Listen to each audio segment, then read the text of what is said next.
자, 오늘은 마르크스 엥겔스 초기 저작 그 공부 모임에서 어, 영국 노동계급의 상황, 이제 초기 저작 중에서는 이제 그 마르크스의 저작들을 많이 보는데 엥겔스의 저작들은 이제 상대적으로 조금 적게 보는데요. 그러니까 그 중에서 아주 중요하게 이제 역사적으로 취급을 받아왔던 텍스트 중에 하나가 영국 노동계급의 상황입니다.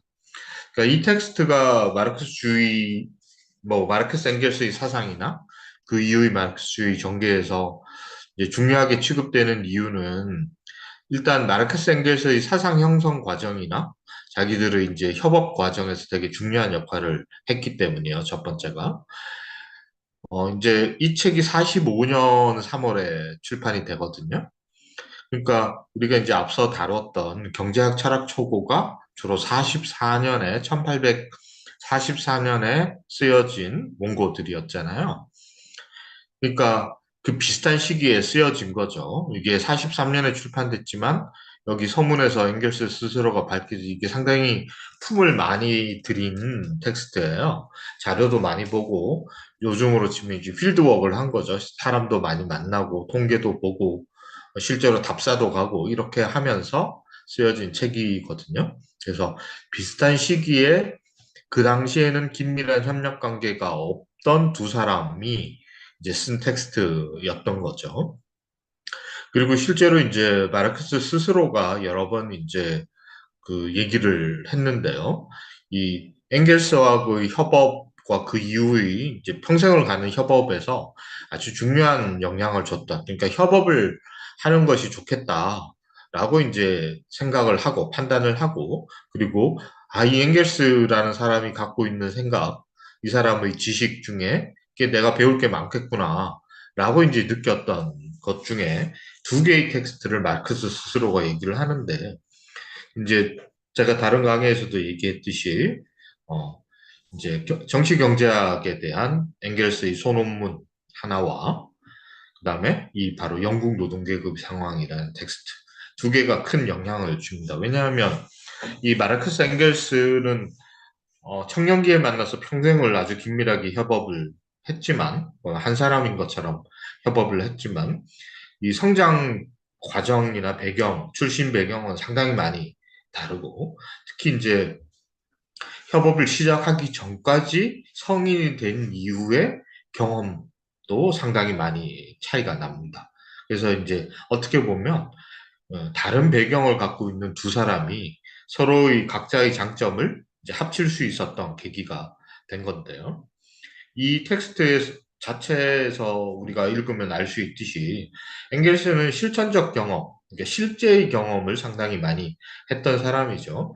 실제로 그 독일의 먼저 산업화된 지역의 중요한 그 제조업자, 섬유업계의 중요한 그 사업가 중의 한 사람의 아들로 태어나서 이 사업가 집안에서 자랐거든요.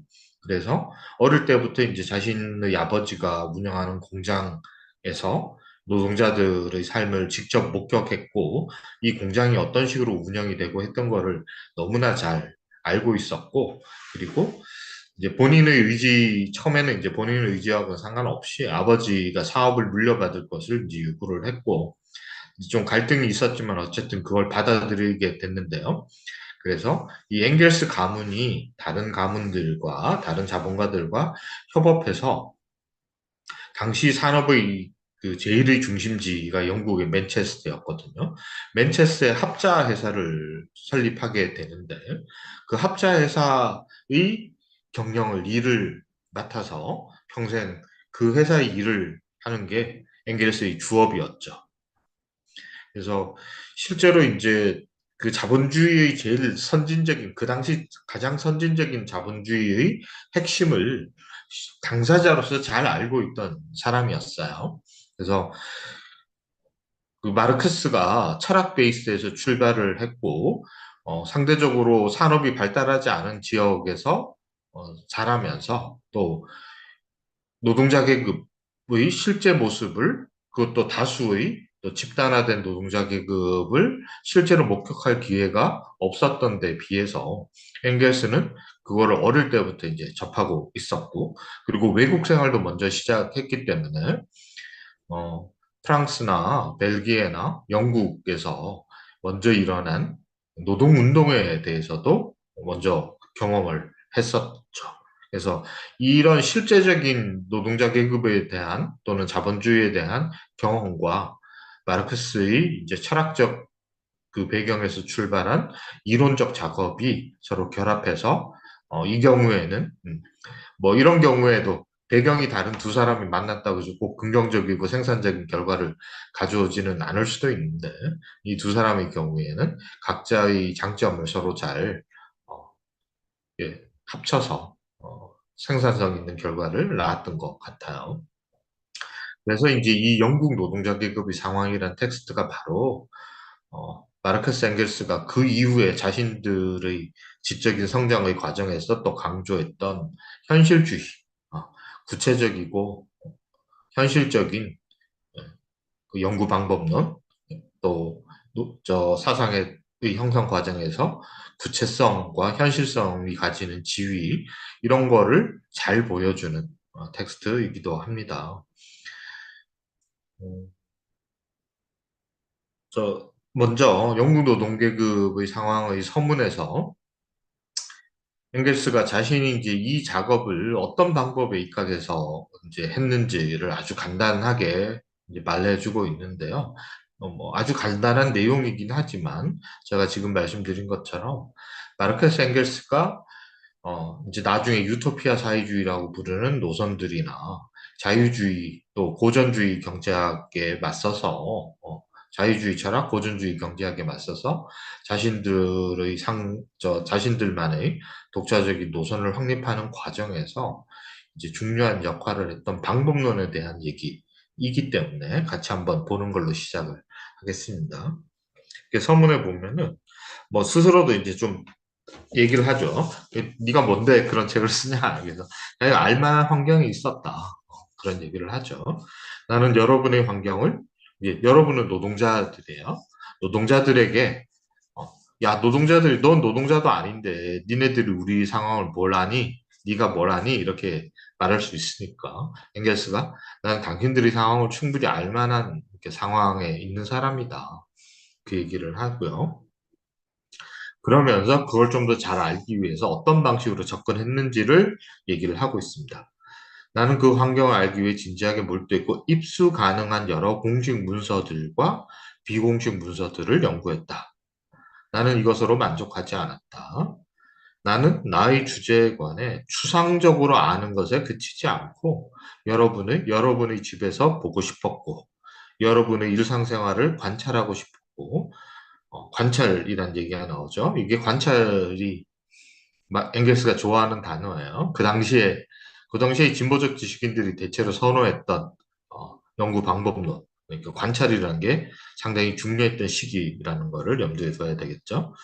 여러분의 상황과 비애에 관해 이야기를 나누고 싶었고, 직접 이제 현장에 들어가서 어, 당사자들과 대화를 나누고 싶었고, 여러분을 억압하는 이들의 사회적, 정치적 권력에 대항하는 여러분의 투쟁을 목격하고 싶었다. 그리고 나는 그렇게 했다. 그러니까 이렇게 했다는 거죠. 그래서 엥겔스가 요즘으로 치면 상당히 실증적인 연구 방법을 동원했고, 그러니까 참여 관찰의 방법도 사용했고, 공식적이고 비공식적인 여러 통계 자료들, 문서들, 이런 것들을 최대한 많이 활용하려고 했다. 지금 우리가 생각하면 뭐 어떤 사회 현상에 대해서 이렇게 접근 안 하는 게 이상하죠. 교육받은 사람이라면. 그렇지만 이게 이제 19세기 중엽이었고, 사회과학이라는 것이 채 생겨나기 이전의 오늘날의 인문학이든 사회과학이든 모두가 뭐 뭉뚱그려서 철학으로 불려지든 그런 무렵이었다라는 것을 염두에 둔다면은 거기다가 이 사회주의 공산주의를 지향하는 최초의 초기의 여러 노선들이 대부분 아주 관념적이고 윤리주의적인 접근법을 주로 채택하고 있었던 것에 비하면 엥겔스의 차이점을 잘 보여주는 내용입니다. 이게 아주 이제 중요했고 마르크스가 크게 영감을 받은 게 바로 이런 엥겔스의 접근법이었죠. 그리고 이제 또 하나의 얘기를 하는데 왜 하필 노동계급의 상황이냐 해서 지금 엥겔스가 보기에는 바로 영국의 지금의 상황이 노동자 계급이 독자적인 사회적 실체로 등장한 시기라고 판단을 했다는 거예요. 그러니까 독자적인 사회적 실체라는 건 뭐냐 하면 또 정치 노선의 관점에서 보면 뭐냐 하면 이렇게 독자적인 사회적 실체이기 때문에 독자적인 정치적 사회적 실천의 주체이기도 하다라는 거죠. 그래서 특히 이제 중간 계급과의 관계를 얘기를 하는데 이건 이제 이 당시에 영국 노동자 계급의 운동이 주로 중간 계급과의 연대 또는 중간 계급이 주도하는 운동에 오히려 종속되어서 부수적인 위치를 차지하고 있었던 상황을 염두에 두고 한 말이죠. 근데 이제는 앵글스가 보기에는 이 1845년이라는 이 시점은 노동자 계급이 독자적인 정치적 주체로 등장할 수 있는 때다라고 판단을 했다는 거예요. 그래서 그 부분을 한번 읽어보면요. 중간 계급은 언제나 자기네의 이익이 곧 여러분의 이익이라고 주장하고 여러분의 운명을 진심으로 동정하는 척하겠지만 이건 뭐 오늘날도 변하지 않죠.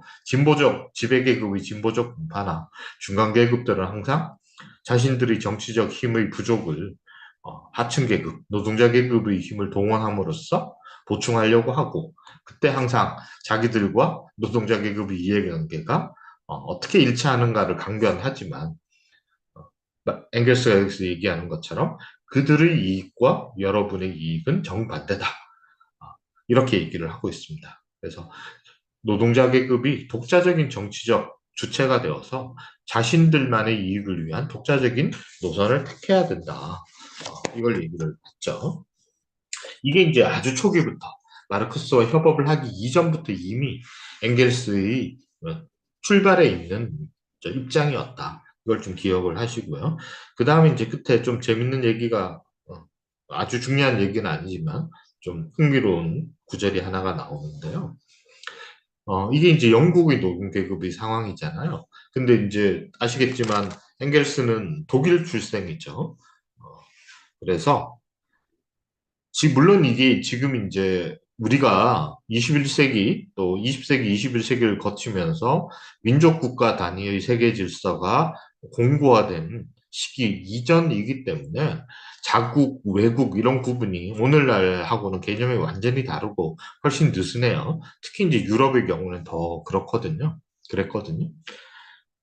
이걸 좀 염두에 두고 보더라도 어쨌든 외국인이잖아요. 그래서 그 자신의 외국인으로서의 처지 이런 거를 염두에 두고 어떤 얘기를 하는데 뭐라고 했냐면 영국이나 프랑스에서도 어떤 노동자도 그러니까 모든 영국 사람, 프랑스 사람 이건 아니고 어떤 노동자도 나를 외국인으로 대하지 않았다. 여러분이 가혹한 저주, 즉 결국에는 집단의 이기심에 지나지 않는 이거 국민 민족 같은 단어입니다. 국민적 민족적 편견과 애국심에서 벗어나는 모습을 나는 더없이 기쁜 마음으로 지켜보았다. 그러니까 두 가지 얘기를 동시에 하는 거죠. 하나는 자기를 외국인이라고 배타적으로 대하지 않았다는 데 사적인 이제 감사 말이기도 하지만 동시에 노동자 계급이 국제적 연대를 어, 여기서 말한 대로 국민적 편견이나 애국심보다도 더 우선시하는 태도를 가졌다는 것을 상당히 자기는 긍정적으로 평가한다. 이게 이제 마르크스 엥겔스가 협업을 하기 이전에도 이런 생각을 갖고 있었고 죽을 때까지 유지하는 태도인 거죠. 어, 민족주의적인 편협함에 대해서 노동자 계급의 국제적 연대, 올바른 노선이다라는 것을 아주 초기의 저작에서도 말하고 있습니다.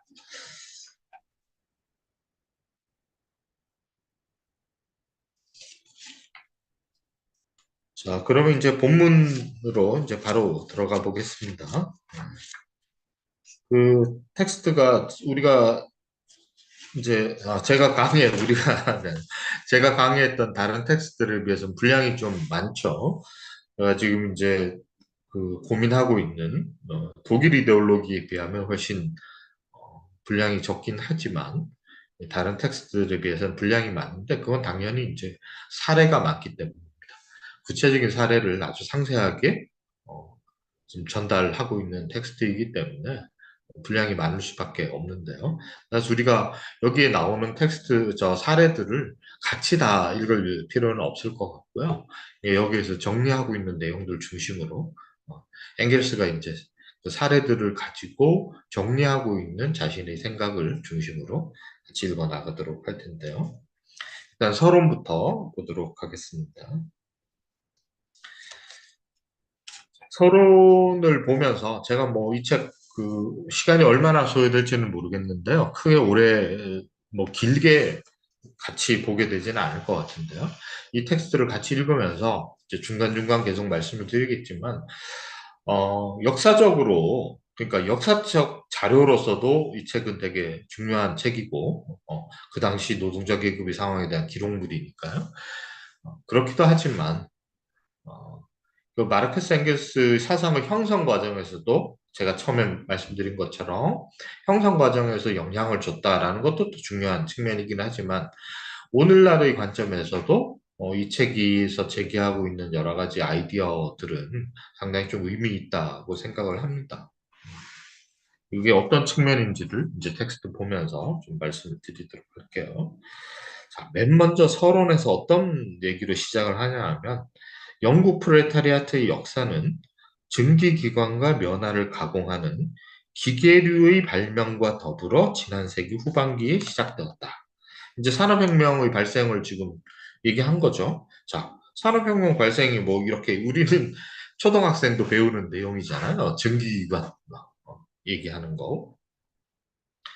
그리고 이제 기계를 도입한 본격적인 공장제 대공업으로 발전하는 초기 과정을 거치면서 산업혁명이 본격화되었다.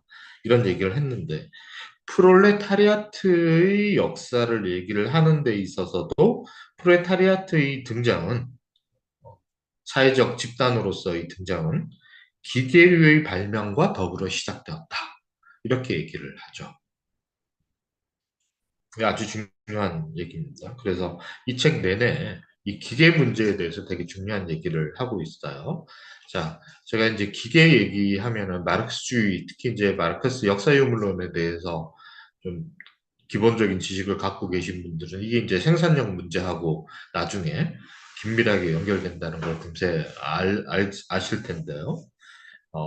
마르크스 엥겔스는 이제 초기 협업을 하기 이전 단계부터 특히 이제 엥겔스는 그 경제를 실물 경제를 잘 알았기 때문에 기계류가 세계의 역사, 특히 이제 노동자 계급의 역사에서 어떤 역할을 했는지를 아주 구체적으로 너무나 잘 알고 있었던 사람이거든요. 그래서 이게 이 부분을 아주 중요하게 생각을 합니다. 이 기계 문제에 대해서 우리 좀 앞으로 같이 생각을 좀 해볼 텐데요.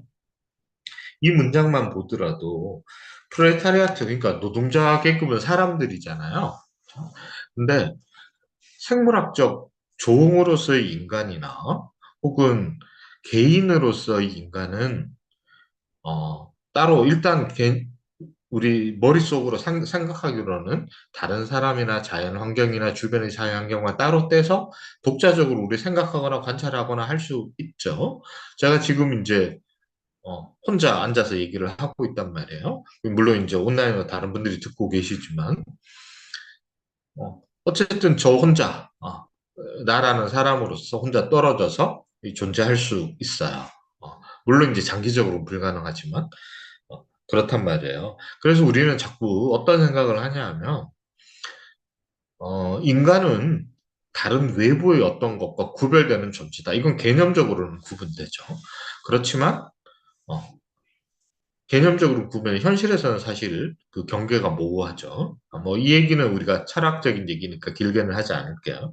그렇지만 이 나를 둘러싼 자연적인, 사회적인 환경들과의 관계가 있는데 이걸 자꾸 이제 구분해서 인간 주체와 인간 주체를 둘러싼 객체적 환경으로 개념적으로 나누어서 설명을 하려는 경향이 강해요. 이게 이제 특히 이제 자유주의 철학에서 개인이라는 것을 사회의 가장 기본 단위로 보는 관점의 확산, 자본주의의 기본적인 이데올로기가 개인주의이기 때문에 이 개인주의의 확산이 자본주의 체제에 살고 있는 우리한테는 더 익숙하고 널리 아주 강력하게 교육되고 선전되고 유포되고 있기 때문에 어쩔 수 없는 측면이 있긴 하겠지만 이 중에서도 특히 이제 뭐 흔히 철학이나 인문학이나 이런 저 학문의 영향을 많이 받고 있는 분들은 인간 주체를 되게 이렇게 따로 떼서 인간을 특수한 아주 뭐라 그럴까? 아주 특별한 존재, 이게 좋은 의미에서, 긍정적인 의미에서 특별한 가치를 갖고 있는 존재라고 보는 관점하고, 인간이 다른 사회적 영향으로부터 고립되어서 자유롭다, 독자적이다, 이렇게 판단하는 거 두 개를 자꾸 연결시키려는 경향이 강해요. 그러니까 인간이 기계해야 된다. 여러분 어떻게, 그 말을 어떻게 받아들여지세요?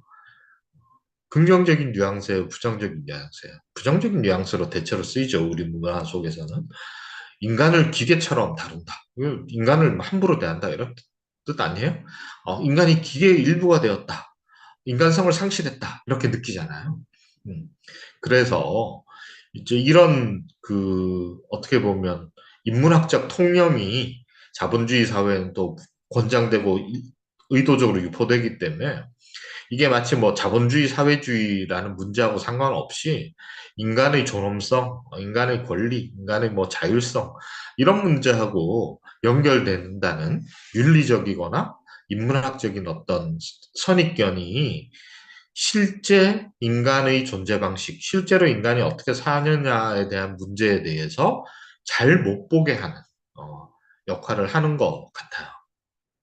저는 물론 이제 낙수주의자니까 이게 이데올로기적으로 자본가들이 의도적으로 만들어낸 이데올로기, 선입견이다, 편견이다라고 생각합니다. 그리고 그렇게 판단하는 근거들도 있고요. 근데 어쨌든 그러기 때문에 심지어 이제 좀 좌파, 사회주의, 공산주의 친화적이거나 심지어 아주 노골적인 막스주의자, 공산주의자라고 스스로 생각하는 분들조차도 인간과 기계의 관계에서 인간이 절대 우위에 있어야 되고 기계로부터 인간이 크게 영향을 받지 않아야 되고 인간은 인간 스스로 독자적으로 완성되는 어떤 것이고 이렇게 생각하려는 경향이 상당히 강하죠. 특히 이제 막스주의 역사에 있어서도 우리가 이제 러시아 혁명 이후에는 20세기 초반을 지나고 서구와 그 이제 냉전 시대 때 동방이라고 불렀던 소련 중심의 현실 사회주의와의 관계가 좀 멀어지고 노선도 달라지고 사상도 좀 차이를 보이게 된 이후부터는 그 이후부터는 인간의 독자성을 강조하는 게 주로 이제 철학자들이 많아요. 그 사람들 주로 지식인 중심의 서구의 사회주의, 서구의 막스주의 전통에서 주류의 지위를 차지하게 되면서 이제 이런 오해가 더 널리 퍼지게 되는데요. 어, 프레타리아트의 역사를 기계류의 발명과 더불어란 말만 갖고도 이렇게 아주 거부감을 느끼는 막스주의자들이 생각보다 많습니다.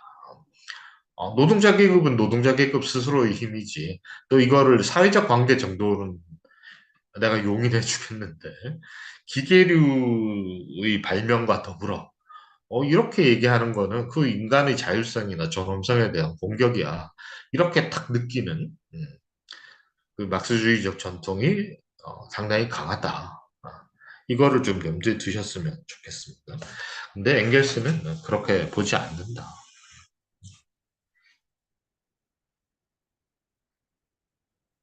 좀 중요한 철학적 문제라서요.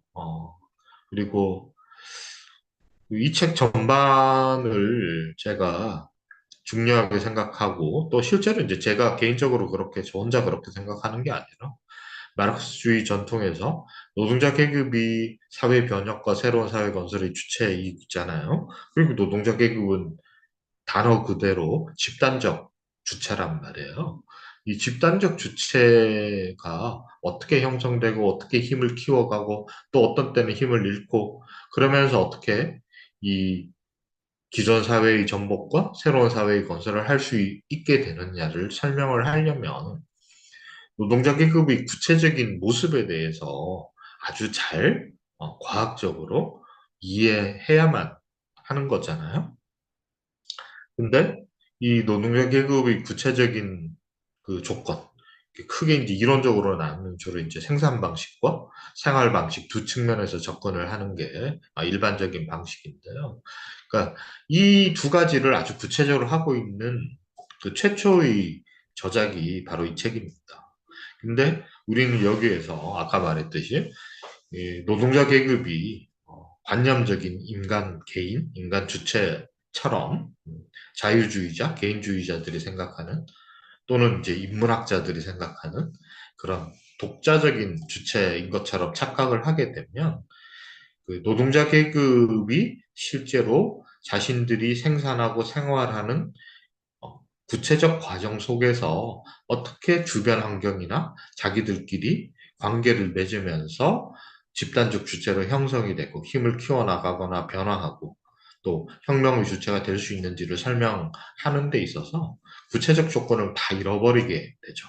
구체적 조건을 빼버리고 나면 결국 남는 거는 주체의 의지, 사상, 사상 무장, 강력한 의지 또는 의지가 약한 사람들은 더 강력하거나 뛰어난 지도자의 영도 이런 걸로밖에 설명할 수 없어요. 혹은 비합리주의적으로 하면 어떤 그 정서적 집단 무의식에 빠진 정서적 그 도취 상태 이런 걸로밖에 혁명의 가능성, 새로운 사회 건설의 가능성을 설명할 수 없게 되거든요. 이제 그런 문제가 있다. 그래서 뭐 단어로 제가 한마디로 정리하면 마르크스주의 내부에서 노동자 계급의 주체성을 강조하는 측면과 주객의 동일성, 노동자 계급의 주객의 상호작용의 구체성, 현실성의 관점에서 노동자 계급을 바라보는 관점과 노동자 계급을 인간 주체, 독자적인 주체로 설정하고 막스주의를 바라보는 관점으로 크게 20세기 이후로 크게 나누어진 두 흐름이 사상적으로는 있어 왔다. 이 얘기를 지금 말씀드리는 거고, 엥겔스는 이 영국 노동계급의 상황에서 아주 뚜렷하게 주객의 상호작용의 결과로서의 주체, 그러니까 주체와 객체가 크게 분리되지 않으며 특히 산업혁명의 산물인 노동자 계급을 기계의 문제와 분리해서 노동자 계급을 이해한다는 건 애초에 불가능하다는 입장에서 첫 문장을 시작하고 있다. 첫 문장이 이렇게 쓰여진 게, 이, 그냥 뭐, 의례적으로나, 기계, 뭐 했던 얘기가 아니라 교과서적으로 그냥 상식적으로 하는 얘기가 아니라, 엥겔스의 관점을 되게 잘 보여준다라고 저는 봅니다. 그래서, 프레타리아트의 역사는 경제적으로는 산업혁명, 응? 본격적인 자본주의 체제의 그 성립, 그리고 물질적으로는 기계류의 발명과 확산, 어, 이런 것의, 이런 과정 속에서 나타난 것이, 등장한 것이 노동자 계급이다라고 이해해야 된다는 거죠.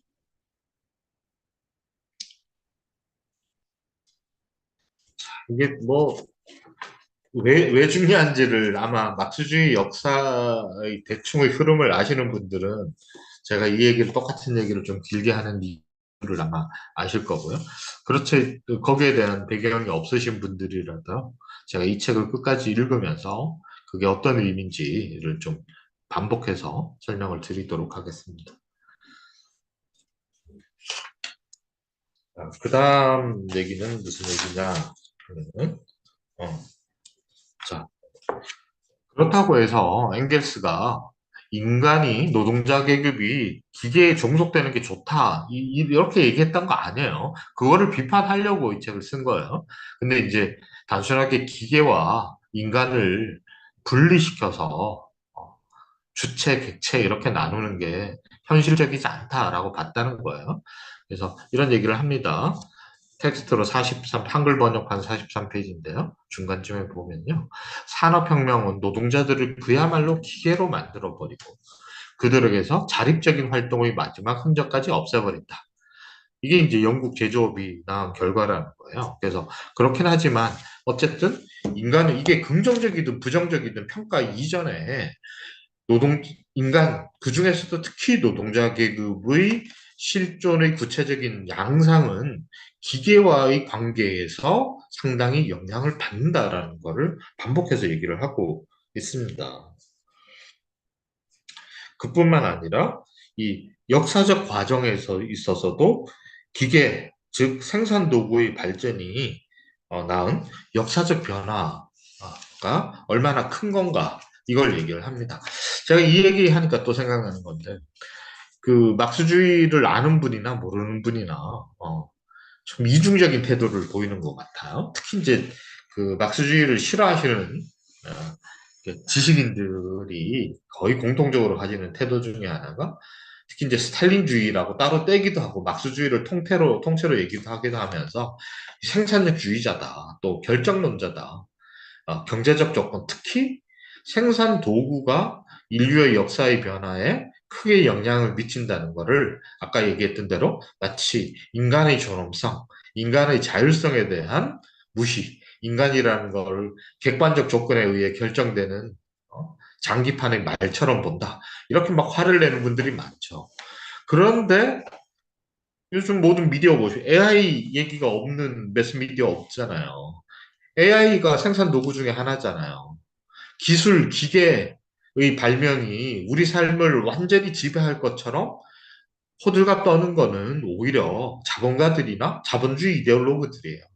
그런 데 대해서는 아무 얘기를 안 하죠. 심지어 인문학자들도 뭐 AI 로봇에 대해서 수많은 뭐 별 내용도 없지만 그런 글들을 쏟아내고 그걸로 먹고 사는 사람들이 숱하죠. 그렇죠? 근데 똑같은 얘기를 마르크스 엥겔스나 막스주의 후계자들이 하면 결정론자네요. 경제 결정론자, 생산력주의자, 기계 결정론, 기술 결정론, 온갖 얘기를 해서 비난을 해놓고 자기들은 AI나 로봇이 또 인터넷이 세상을 얼마나 바꾸는지 그럼 뭐 정부 혁명의 시대라고 맨날 해요. 막스주의 싫어하는 경제학자나 사회학자들이 노동 가치론 비판하고 뭐 이러면서 정보제 얘기하고 뭐 비물질적 생산 얘기하고 이거 전부 다 기술에 대한 얘기 아닙니까? 특정한 어떤 기술이 사회를 얼마나 근본적으로 바꾸는지에 대해서 끊임없이 얘기하는 사람들이 마르크스 엥겔스가 한 150년 전에 그 얘기를 선구적으로 한 데 대해서는 아주 알레르기 반응을 보이죠. 되게 희한한 그 이중잣대입니다. 저는 참 그게 볼 때마다 신기해요.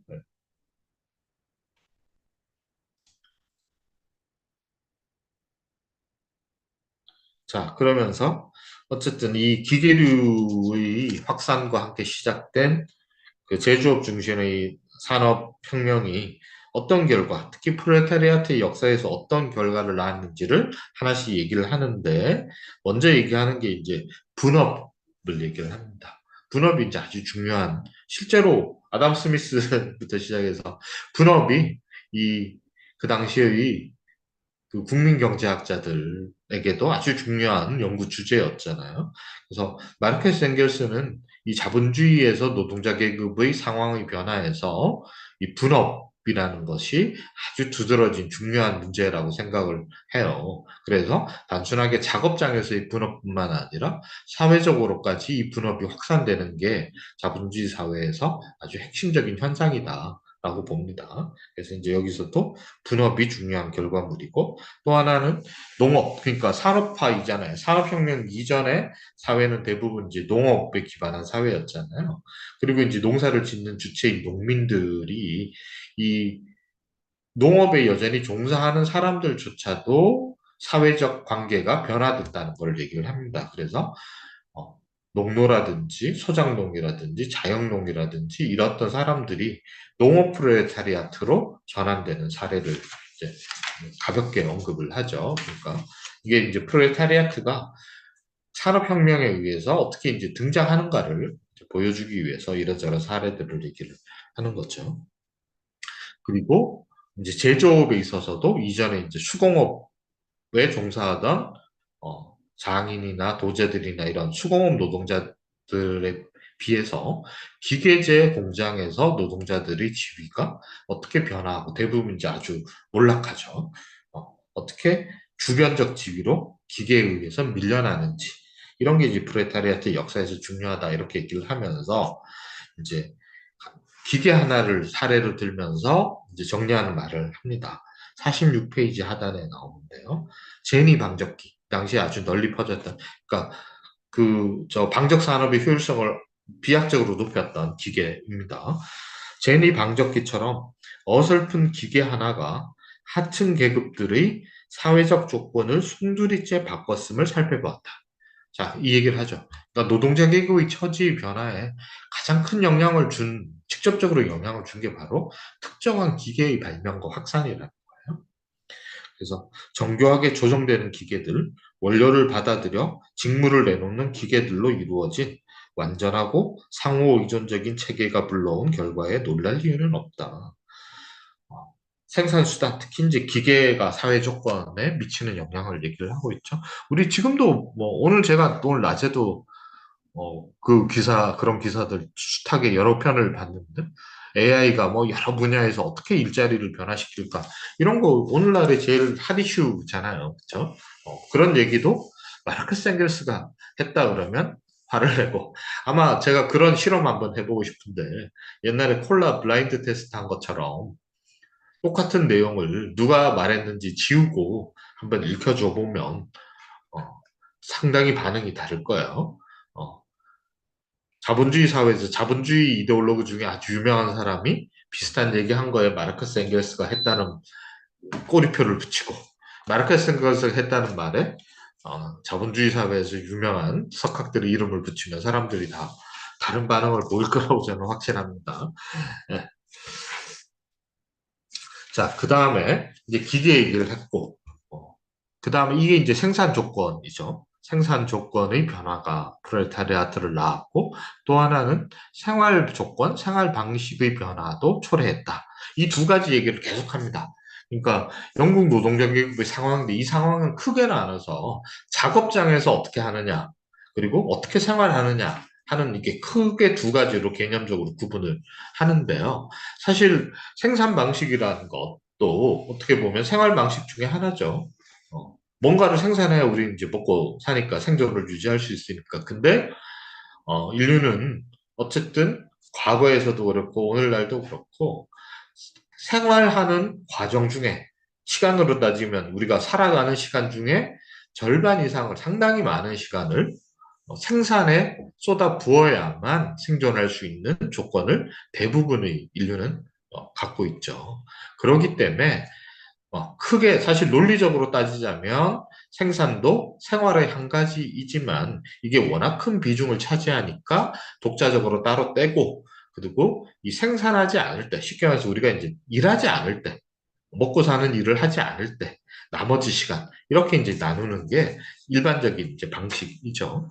그래서 어, 엥겔스도 이 책에서 그렇게 두 가지로 나누는데 이제 미리 말씀드리면 엥겔스는 이 둘이 아주 밀접하게 연결되어 있고 개념적으로는 나눌 수 있지만 실제 현실에 있어서는 생산 방식의 어떤 변화와 생활 방식의 변화라는 것이 사실 하나의 원인에 의해서 서로 영향을 주고받으면서 섞여 있다. 이런 관점을 계속 견지하고 그거를 입증하는 사실 그걸 입증하는 게 아니라 반대죠. 실제 사례들을 관찰하니까 그렇다는 걸 알게 됐다는 거야, 앵겔스가. 그러니까 이게 이 책의 아주 중요한 주제입니다. 생산과 생활이 별개의 영역이 아니라 밀접하게 연결되어서 서로 영향을 주고받는 것이다. 라는 관점을 갖고 있다. 그래서 생활의 공간이 도시의 얘기로 이제 바로 넘어가는데요. 이 책에서도 아주 큰 비중을 차지하는 게 바로 대도시라는 챕터예요. 자본주의적 산업화의 아주 중요한 결과 중에 하나가 바로 거대 도시의 등장이죠. 이건 우리 오늘날 다 아시잖아요. 그러니까 도시화는 이때부터 본격화되어서 21세기에도 멈추지 않고 끊임없이 진행되고 있죠. 네. 우리가 뭐 그 지방 소멸 이런 얘기 한국의 언론에서도 끊임없이 얘기하잖아요. 이게 결국 다른 말로 하면 도시로 인구 집중을 얘기를 하는 거잖아요. 이게 전 세계적인 트렌드이고 이건 멈춘 적이 없습니다. 산업화 이후로. 근데 이 도시의 형성이 명공업의 발전, 그러니까 산업의 발전과 별개로 일어난 일이 아니다. 그 얘기를 합니다, 바로. 그래서 뭐 도시가 성장한 거 막 숫자 얘기를 해요. 어디에 인구가 얼마가 됐고 인구가 얼마가 됐고 그 얘기를 하면서 이 모든 기적은 명공업의 산물이다. 단적으로 근대의 대도시는 산업화의 산물이다. 라고 얘기를 합니다.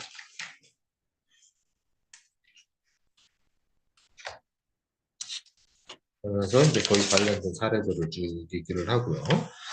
그다음에 이 산업화와 거대 도시의 등장과 함께 나타나는 또는 이제 그 속의 구체적인 양상 중에 하나를 얘기를 하는데요. 이거 아까도 이제 우리 잠깐 봤죠. 농업이 왜냐하면 산업화 이전은 이제 농업 사회였으니까 농업이 산업화 이후에 싹 사라지는 건 아니죠. 오늘날도 있잖아요. 농업이라는 것이 없어지기는 기술적으로 힘들지 않을까요? 당분간. 상당 기간 동안. 어쨌든 농업이라는 영역은 있지만 농업도 산업화가 되면 변화하는데 이 농업이라는 게 산업, 그러니까 생산의 변화와 또 생활의 변화를 함께 설명해 주는 아주 좋은 사례입니다. 그래서 이제 제가 우리 같이 공부를 하면서 음식에 대한 얘기, 식량에 대한 얘기를 이 책에 나오는 걸 기반으로 좀 설명을 많이 드릴 텐데요. 왜냐하면 제가 먹는 걸 좋아해서가 아니고 바로 음식이라는 것이 농업과 산업 그리고 전자본주의 사회와 자본주의 그리고 자본주의에서 생산 방식과 생활 방식 이걸 다 묶어서 보여주는 아주 좋은 그 관찰 지점이거든요.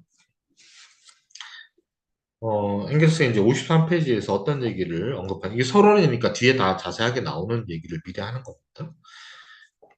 산업화와 함께 이제 농업도 되게 크게 변화했다는 거죠. 농업도 이제 산업화에 상응하여 전진했다. 예를 들어서 자본이 투입됐고 산업화됐다는 거예요. 경영 방식이나 생산 방식도 되는데 특히 생산 방식에 있어서 자연과학의 발달에 힘입어서 화학을 농업에 적용한 거죠. 혈태평 여러분 아시는 비료하고 살충제, 제초제 떠올리시면 되겠죠? 이게 이 당시에 아주 중요한 성과이죠. 그러니까 이전에는 지력 고갈을 다 자연의 그 요소들을 자연에서 가져와서 보충하는 것 외에는 방법이 없었는데 질소 고정법이라는 기술이 발달된 이후로 이제 화학 비료, 인공적으로 만들어내는 비료가 등장을 하게 된 거고 이게 농업 생산량의 절대적인 증가를 가져왔어요. 화학을 농업에 적용한 것. 이게 이제 산업화 이후의 농업의 아주 큰 변화이죠. 이렇게 되니까 음식에 있어서도 아주 큰 변화가 있게 됩니다. 그러니까 식문화라는 것이 산업과 도시의 발전과 절대로 분리된 게 아니라는 것을 우리 이제 금세 아시게 될 겁니다. 그러면서 또 경제적 관점에서도 아주 큰 변화가 영국이 곡물 수출국에서 곡물 수입국으로 변모했다. 이런 큰 변화가 일어났죠.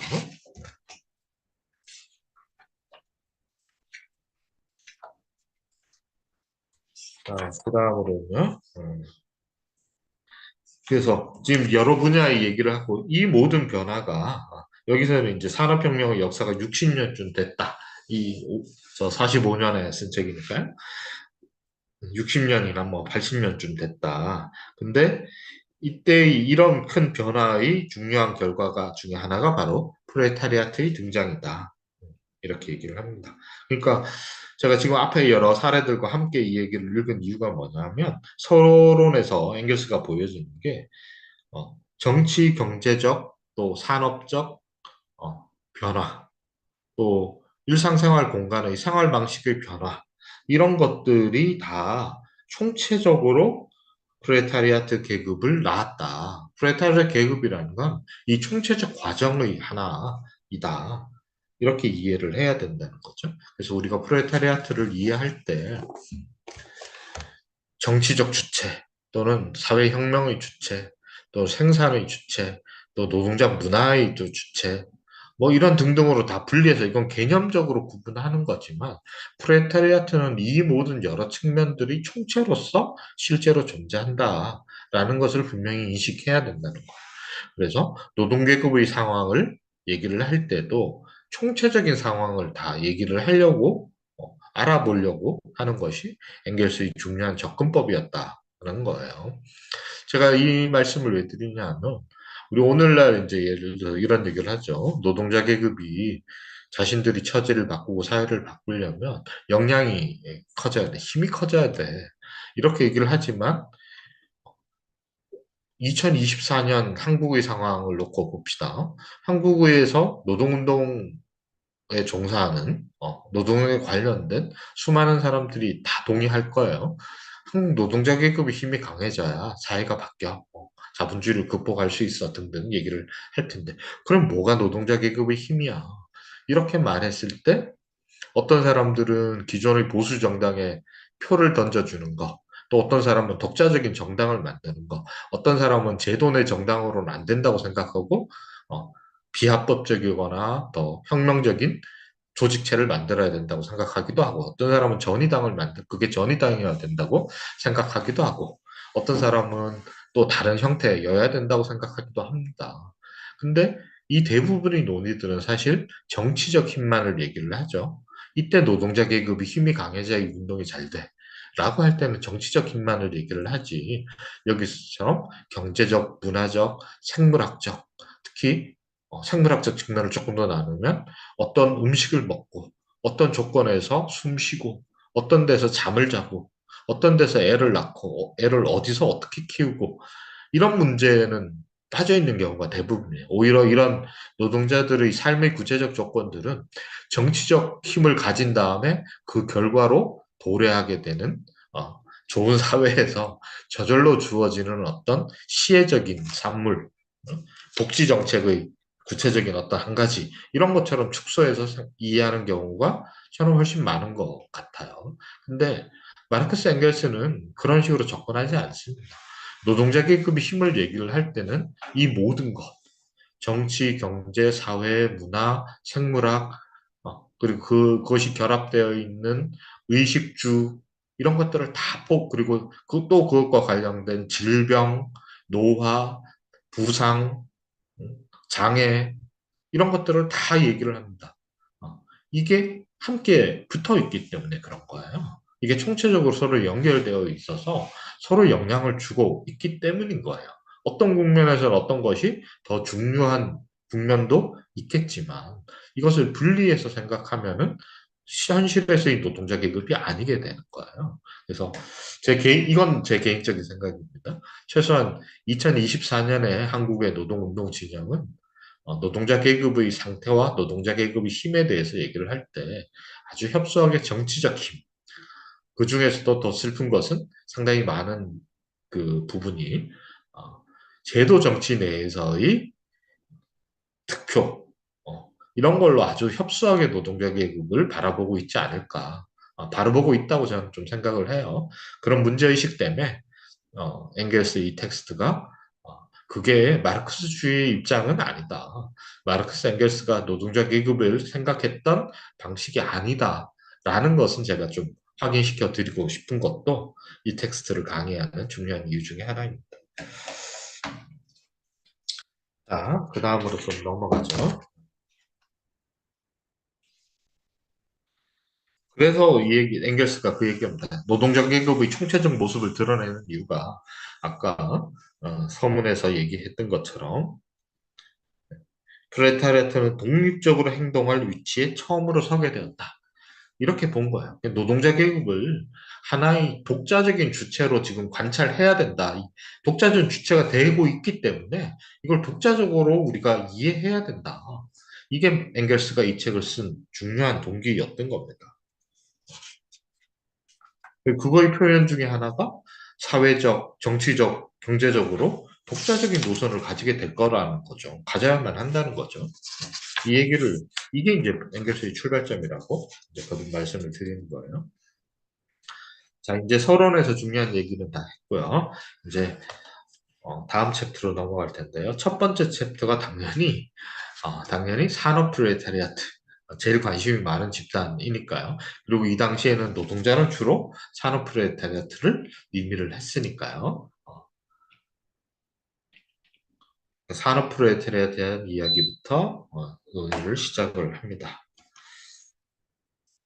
여기서도 최초의 프롤레타리아트가 제조업과 관련이 있고 제조업에 의해 생겨났으므로 원료를 가공하는 제조업에 고용된 이들에 제일 먼저 주목할 것이다. 스스로 이유를 얘기를 하고 있죠. 그래서 제조업의 발전이 첫 번째 가져오는 현상 중에 하나가 소수의 손에 자산을 집중시킨다. 여기서는 이제 좀 라이브하게 설명을 하는데요. 이게 이제 마르크스와 협업을 하게 되면서 초기에 이 사람들이 형성한 중요한 태제 중에 하나인 어, 그 계급의 양극화, 계급 단순화 태제하고 연결되죠. 또 자본주의 사회에서 소수의 부르주아의 손에 자본이 부가 독점되는 현상, 이거에 대한 얘기가 좀 뭐랄까, 발전 아직 정교하게 다듬어지지 않았지만 계속해서 나타납니다. 그리고 그 반대편에서는 제조업으로 인해 전멸하고 부유한 가난한 노동자들은 제조업에 전멸한다는 거예요. 죄송해요. 중간 계급은 제가 지금 정신이 없네. 소규모 중간 계급은 이 제조업이 발전할수록 분해돼서 소멸하게 돼요. 몰락하게 되고 결국은 부유한 자본가들과 가난한 노동자들로 갈라졌다는 것은 명백하고 쉽게 설명할 수 있다. 이렇게 얘기를 하는데 이게 이제 공산당 선언에서 중요한 그 내용으로 발전하게 됩니다. 그 다음에 이 자본이 집중되는 것과 함께 인구도 집중되죠. 이게 바로 대도시죠. 인구도 집중되는 게 제조업 발전의 아주 중요한 결과다. 인구가 왜 집중이 되겠어요? 이건 뭐 당연하지. 공장이 만들어지고 공장의 규모가 커지니까. 그래서 소도시는 대도시가 되거나 없던 사람이 살지 않던 곳에 새로 도시를 건설하거나 뭐 이런 일들이 생기게 되겠죠. 그래서 자본주의 관점에서 보면 도시가 커질수록 사실은 더 효율적이 되죠. 그렇기 때문에 도시를 키우는 거죠. 그래서 도시는 그 다음에 이 도시가 효율적으로 어, 운영되기 위해서는 도로와 철도, 운하, 그러니까 우리가 흔히 인프라라고 말하는 것들이 만들어져야 되죠. 이렇게 되면서 상호작 인프라가 모이면 또 제조업체와 인구가 더 늘어나게 되는 순환을 겪게 되죠.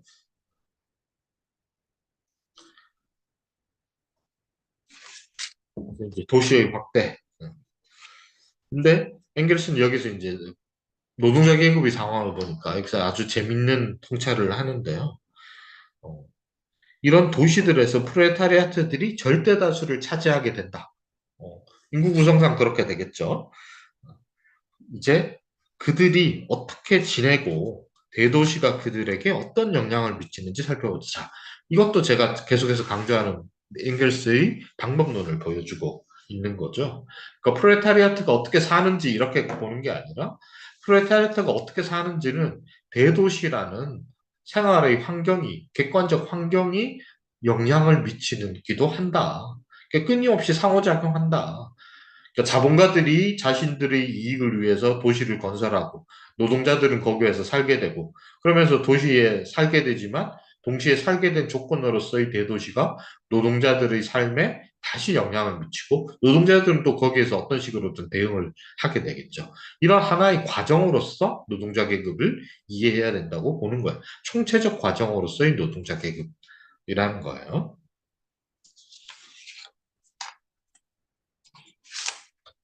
그리고 그래서 이거는 이제 마르크스주의 와 다른 노선의 차이를 얘기를 하자면 생활 조건과 생산 조건, 즉 노동자라는 그 생산에서의 지위잖아요. 경제적 규정인 노동자 계급과 대도시의 삶은 별개의 문제인 것처럼 생각하는 경우. 그러니까 노동자 계급의 경제적 조건과 노동자 계급이 살게 되는 삶의 조건으로서의 대도시를 영역이 다른 두 개의 문제로 보는 관점은 잘못됐다라는 거이고요. 그래서 어떻게 서로 상호작용을 미치는가를 이해해야 된다. 이게 이제 중요한 얘기고, 또 하나는 이 노동자 계급이 대도시에 영향을 미칠 때 노동자 계급은 아까도 얘기한 것처럼 경제적 조건으로 규정한 거잖아요.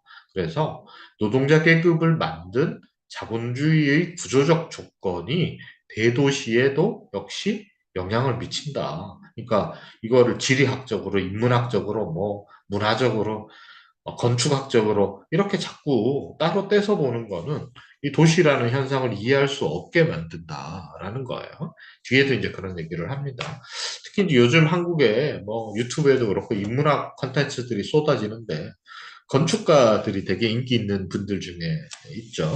이게 건축가들이 이게 도시를 되게 인문학적으로 막 거창하게 설명을 하고 또 진보 진영 안에서 뭐 데이비드 하비 같은 지리학자들 얘기를 하는데 하비 같은 사람이 바로 이제 마르크스주의적 관점 뭐 저는 동의하는 부분도 있고 동의하지 않는 부분도 있지만 큰 틀에서는 아주 좋은 관점이라고 생각하는데요. 이런 분들 데이비드 하비 같은 막시스트의 관점과 그렇지 않은 지리학자라든지 아니면 건축가라든지 뭐 그 문화예술 관련 일을 하시는 분들의 이런 관점 되게 달라요. 네. 마치 경제적 조건과 큰 상관이 없는 것처럼 문화적 자율성의 영역인 것처럼 도시를 이해하는 게 되게 잘못된 접근법이다. 이 얘기는 이제 그게 왜 문제인지 우리가 책을 읽으면서 제가 구체적으로 다시 또 말씀을 드리겠습니다. 근데 어쨌든 엥겔스는 그런 관점이 아니었다. 어쨌든 총체적 관점이라는 게 되게 중요하다. 이해하셔야 됩니다. 자, 이제 대도시로 넘어갑니다. 자, 이 당시 이미 이제 런던의 인구가 250만 정도였어요. 근데 인구가 많다 이 얘기는 앞에서도 했지만 이 대도시 앞부분에서 엥겔스가 되게 재밌는 얘기를 합니다. 인구 250만 명을 한 곳에 몰아넣는 이런 어마어마한 집중하는 이 250만 명의 힘을 100배로 강화하고 런던을 세계의 상업 수도로 밀어올리고 이렇게 얘기합니다. 그러니까 단순하게 인구가 많은 것뿐만 아니라 인구가 많은 대도시가 되면 이 대도시만이 가지는 또 다른 힘이 생긴다는 거예요. 어, 그래서 단순하게 숫자 250만 명이 따로따로 모여서 그걸 합한 것뿐만 아니라 250만 명이라는 이 대도시에 거주하는 사람이기 때문에 가지게 되는 또 다른 힘이 생겨난다는 거예요. 이거를 좀 생각을 계속 하셔야 돼요. 이게 이제 마르크스 엥겔스가 대도시에서 노동자 계급의 형성이 중요한 영향을 받았다라고 보는 것 중에 하나인데요. 노동자 계급이 어쨌든 집단적인 주체로 형성되기에 물리적으로 쉬우려면 시공간적으로 인접해 있어야 되잖아요. 이게 실현되는 최초의 역사적 그 현상이 대도시잖아요. 그렇죠? 네. 아주 가까이 비슷한 경제적 조건에 있는 사람들이 모여 살게 되는 거. 이게 집단적 주체로서의 프레타리아트의 형성의 아주 원초적이고 물질적인 조건이잖아요. 이게 대도시에서 갖춰졌다는 거예요. 그래서 단순하게 대도시에 주민 등록되어 있는 또는 실거주하고 있는 노동자가 한 200만이다. 이게 중요한 게 아니라 200만이 모이게 되면 이거는 성격이 달라진다라는 얘기입니다. 그다음에 이제 런던의 그 아주 발전한 어마어마한 거대한 모습들 쭉 이제 묘사를 해놓은 다음에 바로 그 다음 단락에서 재밌는 얘기를 또 하는데요. 이 반대 얘기를 하는데요. 그러나 나중에는 이 모든 광경, 그러니까 런던의 대도시의 휘황찬란한 모습을 묘사를 한 거예요. 이 모든 광경을 위해 치러야 하는 희생을 똑똑히 보게 된다. 이게 공짜가 아니라는 거예요. 이거는 상당한 대가를 필요로 하는 거다.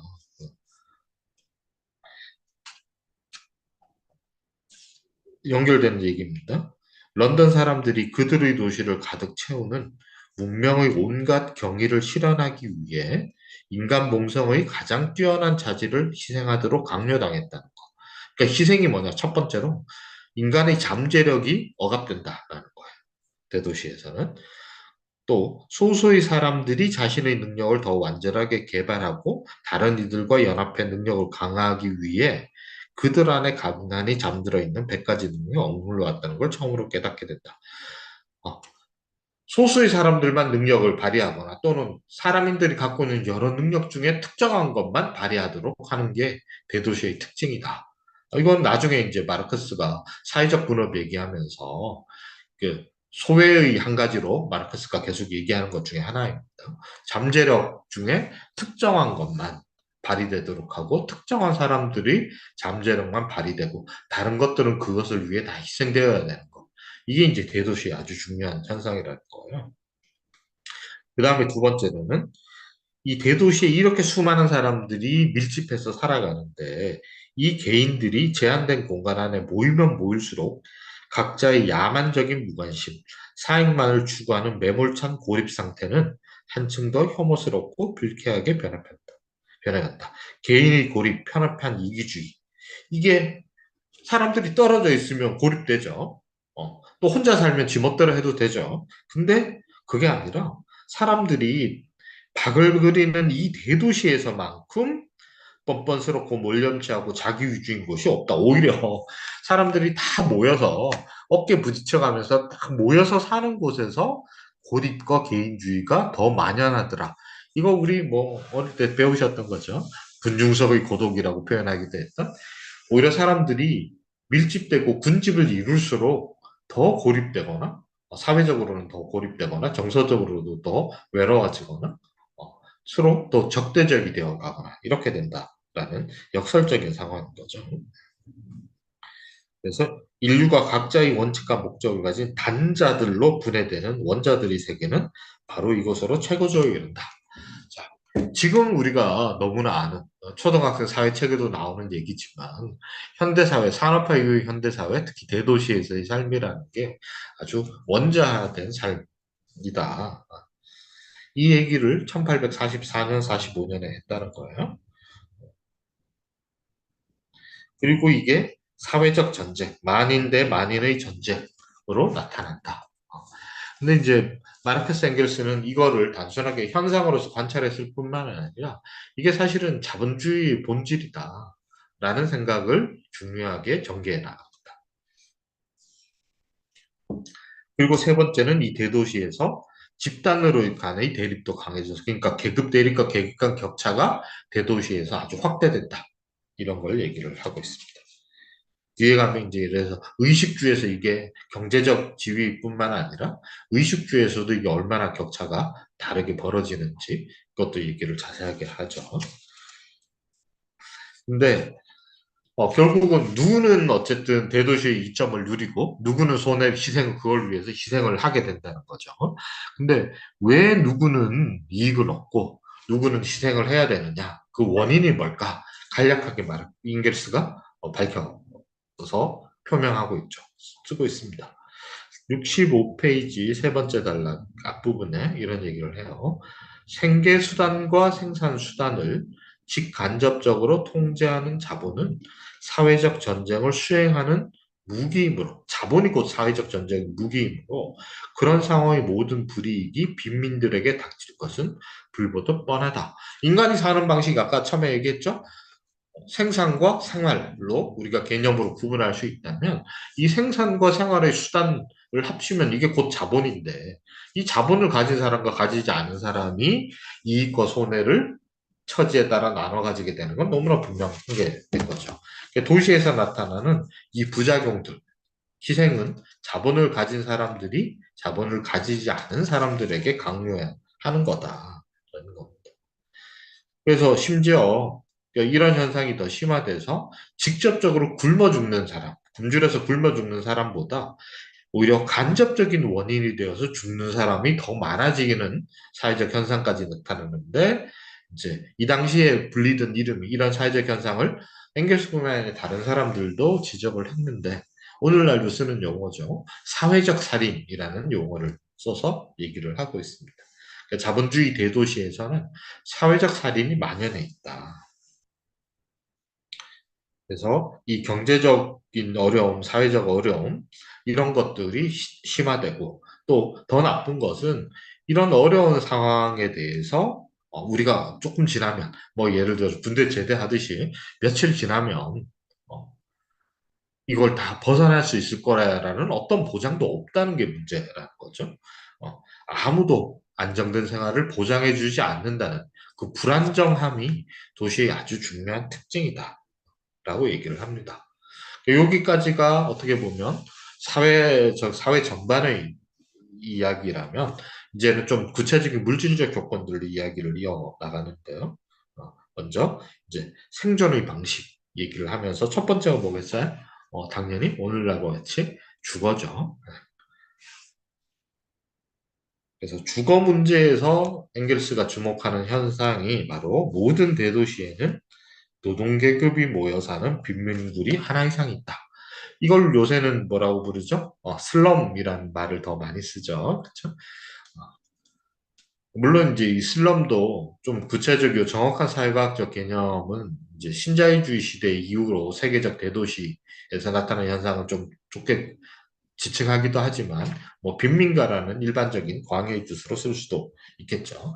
그래서 엥겔스는 이 대도시에서 나타나는 특히 주거 문제에서 나타나는 아주 두드러진 현상이 가난한 사람들이 따로 모여 사는 구역이 생겨난다라는 거예요. 그래서 빈민층에게는 별도의 구역이 배정되며, 근데 이 구역, 배정된 구역의 특징은 뭐냐면, 행복한 계급들의 눈에 띄지 않는 그곳에서 빈민층은 간신히 생계를 꾸려나간다. 그러니까 분리된다는 거예요.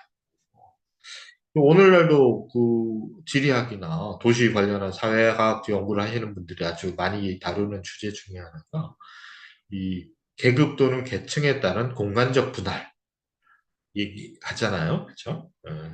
이 공간적 분할이 뭐 극단화되면 요즘은 왜 그 게이티드 커뮤니티라고 들어보셨나요? 전국 대도시에서 서울에서 시작됐지만 지금 전국 대도시까지 확산되는 게 아파트 단지에 외부 사람 못 들어오게 심지어 자기들이 공공부지라고 기부 체납하기로 약속하고 용적률 인상받고 특혜 받아놓고 아파트 입주하고 나니까 나 몰라라고 아이 딴 놈들 못 들어와. 개새끼, 애새끼들 자꾸 들어와서 동네가 엉망이야. 이러면서 막아버리죠. 그렇죠? 어, 우리 이제 그 주변부, 특히 이제 필리핀 마닐라 같은 곳에 가면 부자들 사는 동네는 무장경비원이 정말로 울타리를 해서 무장경비원이 경보하고 있는 곳들이 많잖아요. 그 남미도 그렇고요. 그게 이제 점점점 전 세계로 확산되어 가고 있죠. 이런 걸 전부 다 이제 출입 통제를 하는 울타리 쳐진 그 부자들만의 집단, 주거 공간 이런 것들이 이제 확산되고 있잖아요. 그러니까 이런 것까지 다 포괄해서 말할 수 있겠죠. 그리고 이런 지역의 특징이 이제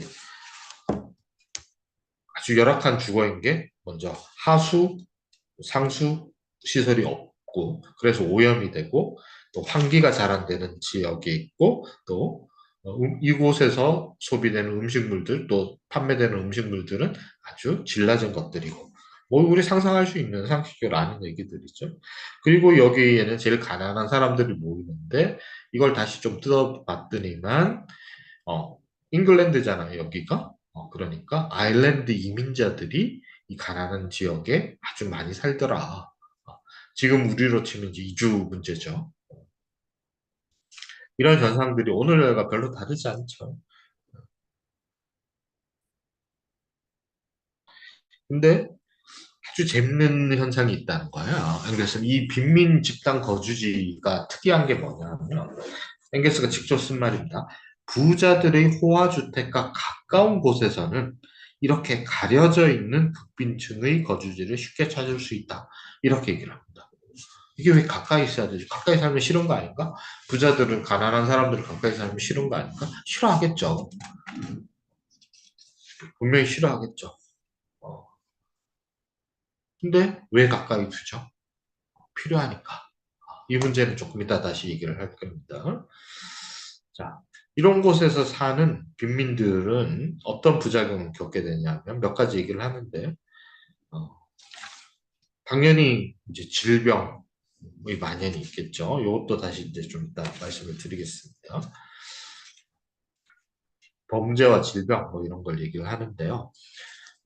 이런 구체적인 사례들을 얘기하면서도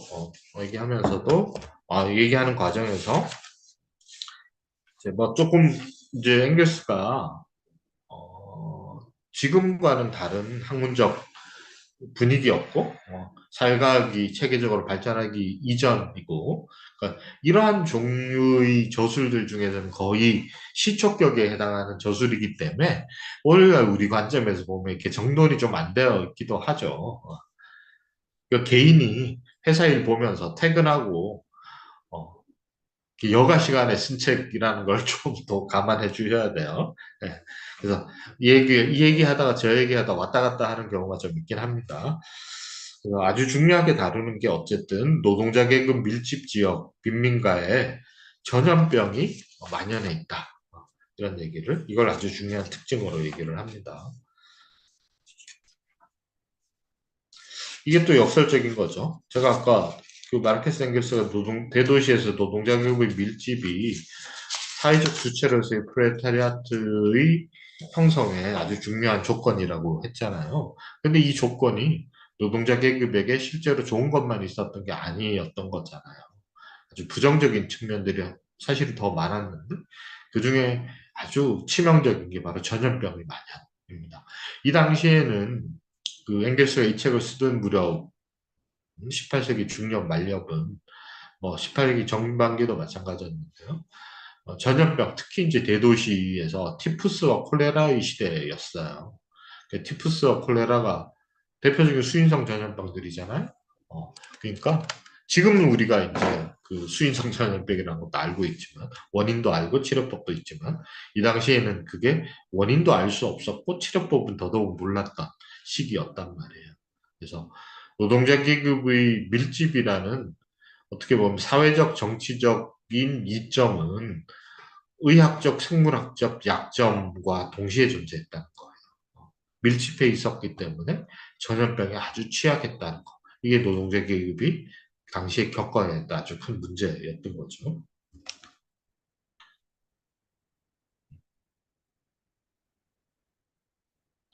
그다음에 그 뒤에 또 한 88페이지 가면 또 그 얘기가 또 나옵니다.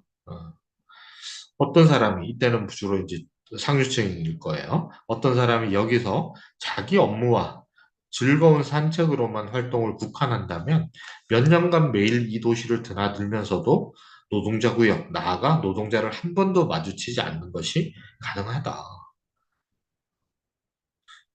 조금 밑에 중간 계급을 위해 떼어둔 지역과 노동자 지구들을 뚜렷하게 분리하기 때문에 이런 일이 생겨났다.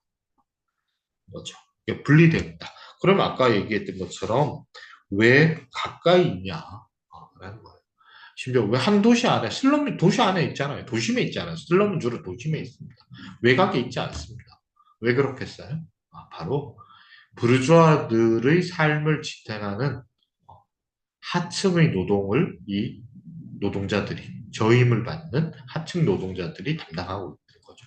도시의 건설부터 유지, 보수, 그 다음에 사람들의 삶에 대한 서비스 제공까지 담당하는 것이 실제로는 이 하층 노동자들인데, 따라서 하층 노동자들이 가까이 있어야지만 이 업무들을 신속하게, 원활하게 할 수 있잖아요.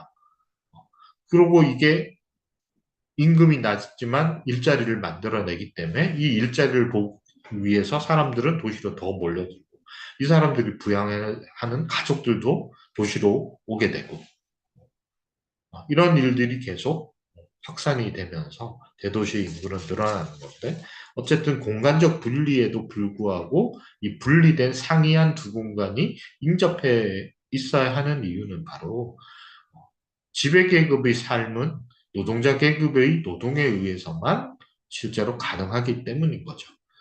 이 사람들이 노동이 없으면 도시는 순식간에 죽음의 공간이 돼버리는 거죠.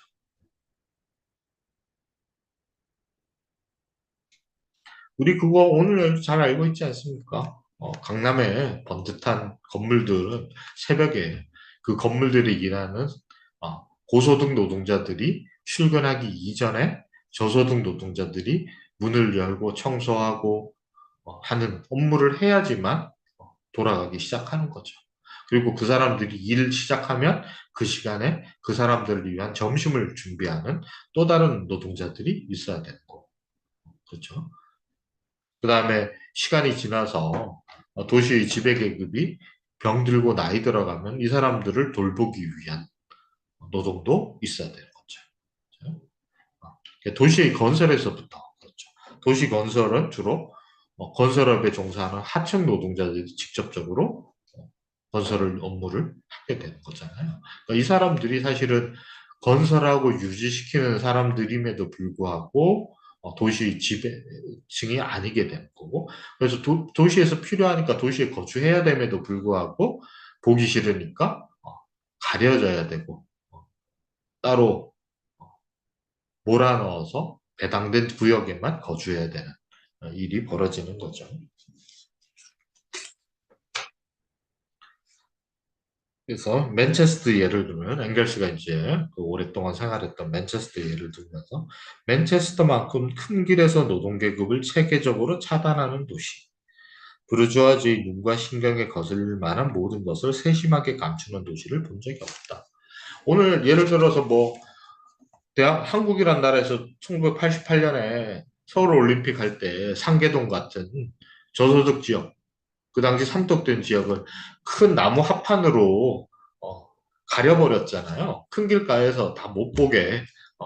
그 다음에 뭐 앞으로 곧 열릴 파리 올림픽이나 몇 년 전에 열렸던 브라질 올림픽에서 빈민들 도시에 아예 쫓아내버렸잖아요. 지금도 똑같이 일어나고 있어요. 특별하게 뭐 달라진 게 없죠. 150년이 지났지만 하나도 달라진 게 없고 노골적으로 아주 똑같습니다. 자, 그런데 그 뒤에 엥겔스가 이제 정리하면서 무슨 얘기를 하냐 하면 나는 자유주의적 제조업자들, 즉 맨체스터의 거물들이 결국 이런 세심한 건축 방식이라는 문제와 무관하지 않다는 느낌을 떨칠 수가 없다. 우연히 그렇게 된 게 아니라는 거야. 그러니까 제조업자들이 제조업자들이 대도시의 건설에도 주도적인 역할을 했다라는 거야. 그리고 이 사람들이 섬유업 같은 면직업 같은 것들만 하는 것이 아니라 도시의 건설 자체가 이 사람들이 중요한 사업이기도 하고 이 둘이 또 밀접하게 연결되어 있어서 제조업자들이 자기들의 이해관계에 따라서 자기들이 원하는 도시를 만든다는 거예요. 그러니까 대도시라는 게 사람들이 우연히 모여 살고 그게 늘어나면서 자연스럽게 성장한 게 자연 발생적인 게 아니라 인위적으로 만들어지는 것이고 그 인위적이에서 인위는 도시의 지배계급, 즉 자본가들의 이익에 의해서 거기에 부합하게 도시가 의도적으로 이러한 모양으로 건설되어지거나 개조되어진다라는 거예요. 특히 이제 오늘날에는 이게 독자적인 하나의 사업 영역으로서 규모가 더 커졌죠. 대표적인 게 아까 얘기 건설업이라는 게 특히 한국 같은 경우에는 경기만 안 좋으면 건설업 부양하잖아요. 지금 정부도 그렇고 그 전 정부도 그렇고 어떤 정부도 한 번도 그러지 않은 적이 없었죠. 건설업이라는 게 자본주의 사회에서 아주 핵심적인 이윤 창출의 그 수단이 됐잖아요. 어, 이런 문제를 얘기를 하는 겁니다. 그러니까 이런 부분과 떼놓고, 이런 걸 떼놓고, 대도시를 얘기를 하는 거는, 심지어 제가 뭐 어떤 강의 듣다가 어이가 없어서, 그, 유모라는 요새 제일 유명한 건축가, 시카고 얘기하면서, 대도시 마천루의 등장을 엘리베이터 기술만 갖고 다 환원시켜서 설명하는데, 참 어이없는 거죠. 엘리베이터 기술이 있다고 무조건 높이 짓습니까? 그 많이 드는 고층 건물을. 그 고층 건물을 밀집해야 될 경제적 목적을 달성하는데 고층 건물이 유용하지 않다면, 경제적 이익에 고층 건물이 밀집된 도시가 필요하지 않다면 짓지 않죠. 그렇죠? 엘리베이터 기술이 그보다 더 신박한 기술이 수없이 발명되더라도 자본주의 사회에서는 필요한 기술이 아니면 활용하지 않죠. 네, 그런 겁니다. 또 뭐 무슨 건축가들이 또는 도시 계획자들이 미적이고 문화적인 기준에서 도시를 어떻게 만든다 이런 얘기들은 다 부수적인 얘기를 얘기하는 겁니다. 이런 거야말로 환원주의적 설명이죠.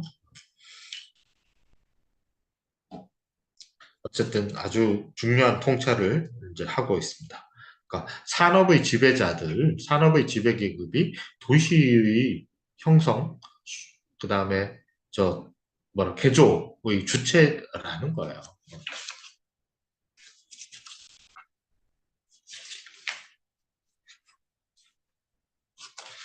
제가 뭐 부동산 관련한 일을 먹고 사느라고 좀 이것저것 했기 때문에 이 부분에서 할 말이 많긴 한데 우리 녹화하고 있는 거라서 만약에 오프라인에서 이 책을 같이 읽을 기회가 있으면 제가 아주 자세하게 한국의 건설업 특히 대도시에서의 재개발 재건축 중심으로 어떻게 이 마르크스 앵겔스의 통찰이 현대에도 얼마나 유효한지를 잘 설명을 해드릴 수 있을 것 같습니다. 아무튼 자, 그 다음에 이제 빈민가의 상황을 다시 길게 아주 구체적으로 잘 보여준 다음에요. 또 똑같은 얘기를 합니다. 도시 문제 얘기를 하면서 이 모든 것은 최근에 생겨난 것, 즉 산업시대에 속하는 것이다. 노동자들을 이곳에 때로 우겨넣은 것은 산업시대뿐이다. 그러니까 빈민촌이라는 건 과거에도 빈민들이 뭐 모여 사는 곳은 있었죠. 그리고 신분제 사회에서는 주거를 제한하기도 했잖아요. 그렇지만 이게 대규모로 나타나는 것은 바로 산업시대, 산업의 목적에 부합하기 때문에 이렇게 된다는 거예요. 그러니까 끊임없이 앵겔스는 이 자본주의 제조업의 논리가, 메커니즘이 대도시가 형성되고 운영되는 메커니즘과 동일한 메커니즘이다. 어, 이 얘기를 계속 하고 있는 겁니다. 그래서 도시의 여러 문제들도 산업 발달의 결과물로 이해를 해야 된다. 그리고 산업이나 경제 측면에서 또 문제도 해결해야 되죠. 이 한국 중산층들이나 지식인들 중에 아주 팽배해 있는 유행 중에 하나는 아파트에 대한 아주 양가적인 태도 같아요. 아파트, 특히 이제 상급지 아파트를 한 채 이상 갖고 싶은 강렬한 욕망. 그걸 위해서 거의 인생을 갈아넣죠. 그러면서 동시에 전원이나 단독주택에 대한 로망을 못 버리죠. 그러면서 자기들이 그렇게 갈망하는, 욕망하는, 어떤 뭐 편법, 불법을 다 써서라도 개투기, 뭐 온갖 짓을, 영끌, 온갖 짓을 다 해서라도 갖고 싶어 하는 그 아파트를 문화적으로 또 되게 경멸하죠. EBS나 공중파 라디오 프로그램들이나 또는 뭐 인문학 관련한 여러 뭐 컨텐츠들이나 이런 거 한번 보십시오. 특히 한겨레 신문이나 경향신문, 뭐 환경오프라는 이런 데 보시면 소위 말하는 진보적 중산층들이 아파트 문화에 대해서 엄청 경멸을 하잖아요. 그렇죠? 그러면서 그 아파트 한 채 갖고 싶어서 난리를 치잖아요. 이 아주 양가적인 태도죠. 그래서 그 태도는 그 양가성은 어디에서 오냐 하면 사실 실제로는 경제가 내 삶을 지배한다는 거를 인정하고 거기에 충실한 삶을 살면서도 남들 앞에서는 거짓말을 하는 거죠. 나는 문화적이고 교양이 더 중요한 사람이야. 어, 사는 것이 아니라 사는 곳이야. 이딴 소리 하면서 그런 얘기를 하죠. 그게 실제로 우리 삶을, 우리 주거를 결정하는 것은 문화나 취향이 아니라 경제라는 걸 아주 역설적으로 보여주는 게 한국 진보적 중산층의 아파트에 대한 그 양가적 태도라고 저는 봅니다. 좀 혐오스럽죠. 예. 한겨레 신문 같은 데서 뭐 지난 한 10여 년 전에 그 말도 안 되는 그 프랑스 그냥 박사과정 밟는 대학원생 하나가 쓴 아파트 공화국이라는 책이 나오니까 그거를 팔아 제끼고 그거를 수많은 지식인들이 끊임없이 인용하고 막 나불대면서 아주 야만적인 우리가 야만적인 주거 형태에 살고 있다라는 비난을 끊임없이 쏟아냈죠. 그런 거 한번 찾아보십시오. 아파트를 한국인들이 야만적이고 문화적 취향이 없고 뭐 유현준이 이런 건축학자들이 잘난 척을 하듯이 우리가 문명이 후진적이어서 아파트 사는 게 아닙니다. 경제적 조건의 차이, 상황의 차이, 이런 것들이 우리 주거를 결정하는 거죠. 그래서 결론은 이제 니네들 교양이 있으려면 나한테 비싼 설계비 내고 단독주택을 지어라 뭐 이런 거죠. 혹은 최근에 유현준이 우리 나중에 편집 다 해야 되겠는데 설계한 그 저 소형 아파트 엄청 고가에 분양하고 있죠. 제가 오기 전에도 광고물 봤습니다. 한강 조망이 나오는 그렇죠. 네, 그런 겁니다. 자, 그 다음에 요 얘기 잠깐 나왔어요. 앵겔스 책에서도 제조업이 그러니까 간략하게 그 대도시의 형성 과정을 경제적 관점에서 아주 몇 줄로 정리를 하고 있습니다. 제조업이 번창하자 땅값이 올랐고 땅값이 오를수록 건축 작업이 점점 더 미친 듯이 진행되었다. 자, 근데 이때 고려한 것은 거주자의 건강이나 안락, 제가 지금 현대 오면은 미적 취향, 교양 이런 것까지 이런 게 아니라 더 나은 집을 구할 여력이 없는 가여운 이들에게는 누추한 집조차 거리 나쁜 것이 아니다라는 원칙에 따라 얻을 수 있는 최대 수익뿐이다. 제 문장이 조금 애매하게 쓰긴 했는데요. 한편에서는 최대 수익이 제일 큰 목적이라는 거예요. 건축하는 사람들이 또는 그곳에 사람을 몰아넣는 자본가들이 최대의 이익을 얻을 수 있게 도시를 건설하고 그거를 사람들을 가난한 노동자들이 받아들이게끔 하기 위해서는 니네들은 돈이 없기 때문에 이나마라도 사는 게 어디냐라고 생각하게끔 만들어야 이게 돌아간다는 거죠. 그렇죠? 그러니까 고시원에서도 살아야지 뭐 되도록 만들었잖아요. 이런 거 생각하시면 딱 될 겁니다. 서울에서 일자리를 얻으려면 고시원이라도 감수해야지. 어, 라는 게 지금 한국 서울에서 일어나고 있는 일이잖아요. 그리고 그걸 통해서 임대업자나 건축업자들이 끊임없이 더 많은 돈을 벌고 이렇게 하는 거죠. 이 메커니즘이 제조업이 번창하기 시작한 산업혁명의 메커니즘이라는 거예요, 바로. 그리고 산업화 초기에 영국의 대도시가 만들어진 과정이 이 메커니즘에 의해서 일어난 일이다. 이렇게 설명을 하고 있는 겁니다.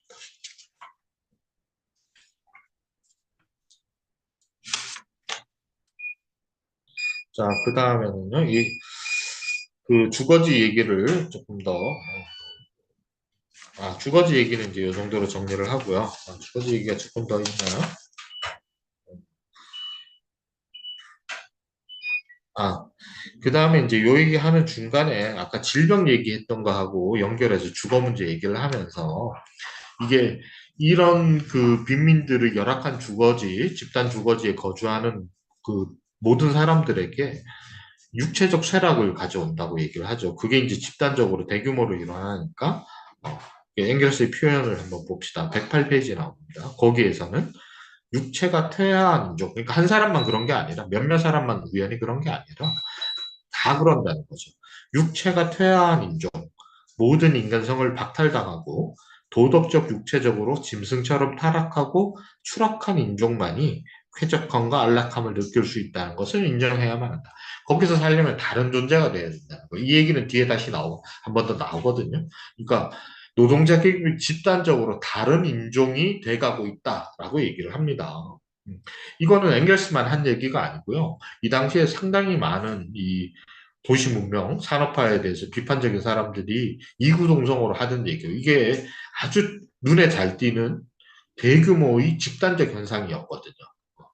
그러니까 노동자들 중에 일부가, 가난한 사람 일부가 육체적으로 고통을 겪는다, 쇠락한다, 이런 정도가 아니라 이게 특정한 사회적 조건을 갖춘 집단이 거의 보편적으로 비슷한 육체적 변화를 겪더라는 거예요.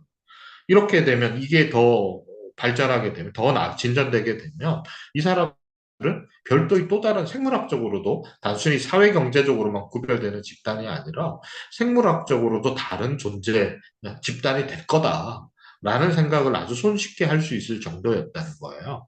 그래서 이 당시 이제 여러 기록들, 이 책에도 나오고 다른 역사적 기록들을 보면 전문가들은 눈으로 딱 보기만 해도 노동자인지 아닌지 알 수 있다. 옷차림이 아니더라도 몸이 이미 달랐다는 거예요. 심지어 많이 본 사람들은 구체적으로 어떤 직종에 어떤 업무를 하는 사람인지도 알 수 있을 정도로 신체가 왜곡되는 사람들이 많았던 거예요. 조금 이따가 다시 다음에 다른 부분에서 다시 한번 말씀을 드리겠습니다. 자, 이제 주거 얘기를 했고요. 그 다음에 이제 의류 얘기도 간단하게 하고 있는데요. 사실 이제 의류는 오늘날 우리가 생각하기에는 큰 문제가 아니죠. 오늘날 뭐 가난해도 빨가벗고 사는 사람은 거의 없잖아요. 비싼 옷을 못 입어서 문제인 거지. 근데 이제 이 당시에는 실제로 옷을 사입지도 못할 정도로 가난한 사람들도 많았던 시대예요. 그리고 그 정도는 아니더라도 노동자 계급은 당연히 이제 질 낮은 의류를 입을 수밖에 없어서 이게 집단의 어떤 의생활에 있어서도 집단적 특징이 나타났던 것을 관찰을 하고 있습니다. 이제 대표적인 게 이 당시에 이미 용어가 만들어졌는데요.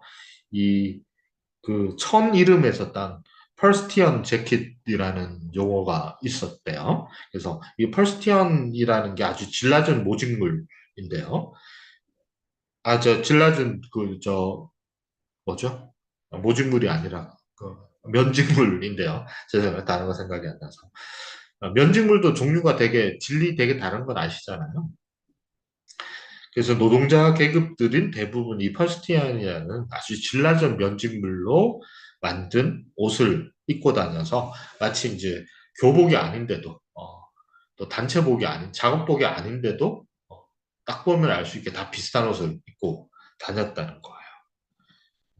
그래서 이제 이 당시 노동운동의 지도자가 집회할 때 맨체스터 집회에서 펄거스 오코너라는 사람이 봉기 때 등장을 할 때, 연달에 등장할 때 퍼스티한 옷을 입고 딱 등장을 했다는 거야. 그러니까 대중들이 이 사람 우리 편이야 라는 걸 쉽게 알아볼 수 있어서 막 환호를 했다는 거죠. 이게 뭐를 보여주는 것 같으세요? 그러니까 아까 제가 이제 문화, 미적 취향 이런 거 얘기했는데 마치 문화나 미적 취향, 개인의 취향 같은 건 아주 개인적이거나 혹은 경제와 구분되는 별도의 영역인 것처럼 자율적인 영역인 것처럼 보지만 실제 전혀 그렇지 않다라는 거예요. 특히 노동자 계급에서는 절대로 그렇지 않다라는 거를 사례로 보여주고 있습니다. 어떤 곳에 사는 것뿐만 아니라 그보다 가격이 훨씬 싼 옷조차도 어떤 옷을 입을지 우리가 조금 뒤에 보겠죠. 심지어 매끼 무엇을 먹는지도 자율적으로 결정하지 못합니다. 대부분 결정되는 것이고 그 결정의 그 힘은 경제적 요인에 의해서 결정되는 겁니다. 이걸 여기서도 보여주고 있죠. 그럼 오늘날은 그럼 주거 정도는 내가 인정해. 그렇지만 어, 이복이나 먹는 것 정도는 자율적으로 우리 그 정도 돈은 있잖아. 라고 생각하기 쉽지만 그렇지 않습니다. 오늘 전 세계에서 제일 많이 비슷한 옷을 입는 게 뭐예요? 바로 스파 브랜드잖아요. 어, 한국에서는 유니클로, 그죠? 또 자라, 또 맹고, 뭐 또 이런 것들이 수도 없이 있죠. 몇 개 있잖아요. 전 세계적으로. 일본에서 부자 1위가 유니클로 회장입니다. 스페인에서도 순위가 뭐 몇 년마다 바뀌긴 하지만 자라 회장이 항상 1, 2위를 다투는 사람입니다. 이게 한 1, 20년 전부터 나타난 현상이거든요. 1불짜리 티셔츠 팔아가지고 무슨 돈을 그렇게 많이 벌어 이렇게 생각할 수 있겠지만 거꾸로 얼마나 많은 사람들이 동일한 옷을 똑같은 옷을 입는지를 한번 알 수 있는 거죠. 그걸 통해서. 동시에 우리 이제 방글라데시 이런데 뭐 그 사회에 대해서 좀 알아보면 쉽게 알 수 있는 건데 흔히 말하는 주변부의 노동 집약적인 제조업을 여전히 하는 주된 나라들에서 제일 많은 사람들이 종사하는 게 바로 이런 분야이죠. 그렇죠? 의류 제조업인 거죠.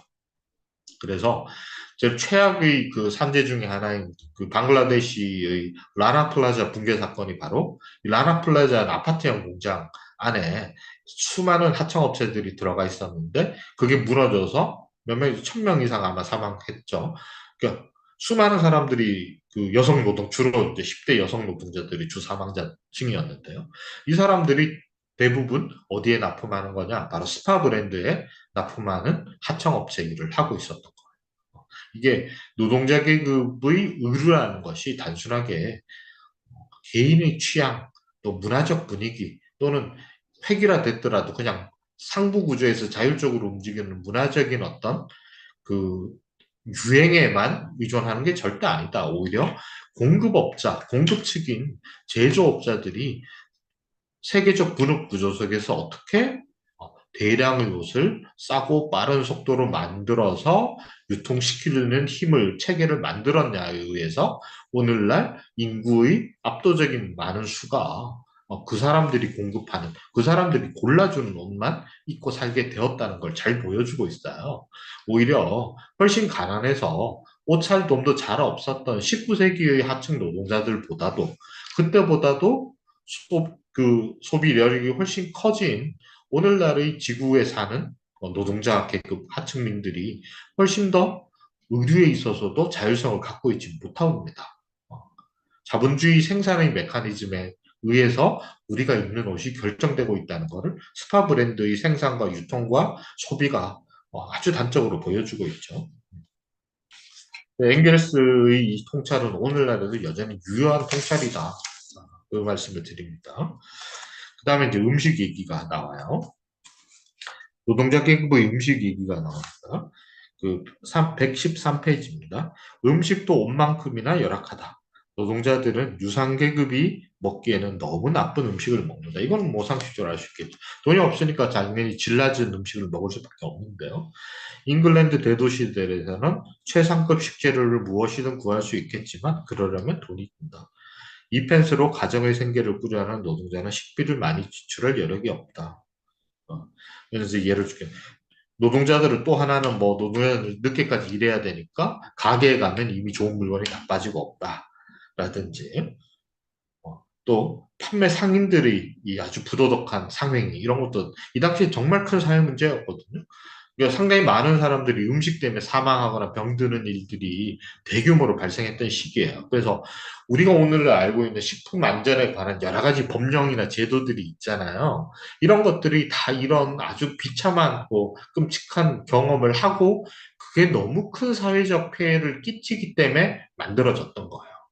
어, 노동자들이 아주 질 낮은 음식을 먹고 병들고 죽는 게 너무 대규모로 일어나서 사회가 흔들릴 정도가 됐기 때문에 만들어진 거거든요. 네, 그 이전의 시대인 겁니다. 뭐, 그리고 이때는 이제 식료품들은 대체로 부패하기 쉬운 거잖아요. 신선도가 중요한 것들이 많잖아요. 근데 이 당시에는 냉동 냉장 기술이 아직 보급되기 전이죠. 그걸 이제 콜드 체인이라고 불러요. 저온 냉동 저온 유통 시스템을 콜드 체인이라고 부릅니다. 이 콜드 체인이 일반화되기 전이죠. 그래서 콜드 체인이 일반화된 그러니까 국제적 규모의 메이저 식품 유통 회사들이 등장하기 전에 식생활과 그 이후의 식생활은 완전히 다릅니다. 자, 이것만 해도 뭐를 보여주죠? 우리가 먹는 것도 우리가 정하는 게 아니라 자본가, 특히 대규모 자본이 우리의 음식을 어떤 식으로 생산하고 유통시키는가가 우리가 뭘 먹는가를 결정하는 겁니다. 여러분, CJ에서 만든 공산품 외에 다른 거 먹기가 힘들지 않아요? CJ, 삼양, 농심 뭐 이런 데서 만든 풀무원까지 뭐 더 넣을 수 있겠죠. 이런 거 먹지 않고 1년 사는 거 거의 불가능할 겁니다. 한국 사회에서. 특히 저소득층이. 뭐 그런 게 이제 이 음식 얘기는 또 기회가 되면 또 자세하게 말씀을 드리겠죠. 근데 어쨌든 이런 그 음식과 관련돼서 나타나는 부작용들도 전부 다 근본적으로는 판매업자, 제조업자가 구매자의 건강을 고려하지 않은 채 악독한 방식으로 모든 종류의 식료품에 불순물을 섞어서 이윤을 추구하기 때문인 거죠. 그죠? 네.